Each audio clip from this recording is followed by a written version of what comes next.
What was your reaction to your Republican senator from Pennsylvania voting guilty in the trial of Donald Trump? You know, my reaction is, for the first time in a very long time, Pat Toomey has voted in the right way. But, you know, I don't have a lot of tears for Pat Toomey, because what he has done for years is what the Republican electeds have been doing as well.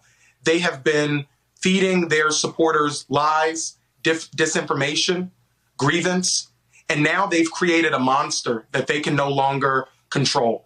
And so all of what Pat Toomey is dealing with, this is of his own creation. And I know that the chairman of the Washington County Republicans said that he doesn't want a senator that's going to do the right thing.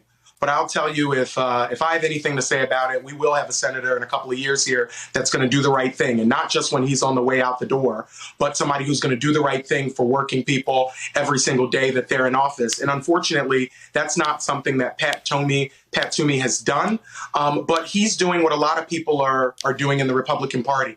They are on a rehabilitation tour for their legacies. He wants to make sure that he's invited back into polite society by taking a couple of votes and standing up to a man that he should have been standing up to for many, many years while he was in office. You know, I wish Pat Toomey had shown this same level of spine when Donald Trump was impeached the first time. I guess he got it out of storage, and I guess it's, better late than never.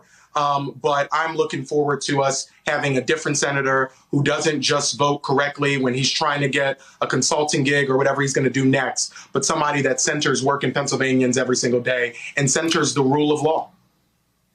And is that senator going to be Senator Kenyatta? Toomey's not running for re-election in 2 years. There'll probably be a wide open field on the Republican primary, probably be a few Democratic candidates in the Democratic primary. Are you thinking about it? Certainly, Lawrence, listen, I'm always thinking. The wheels here in my head are always churning. Lawrence, my first gig was 12 years old, washing dishes to help my mom pay the bills. And so I know exactly what it's like to be a working person and not have government work. And listen, we need somebody in office who's going to make government work for working people. So it's certainly something I'm thinking about.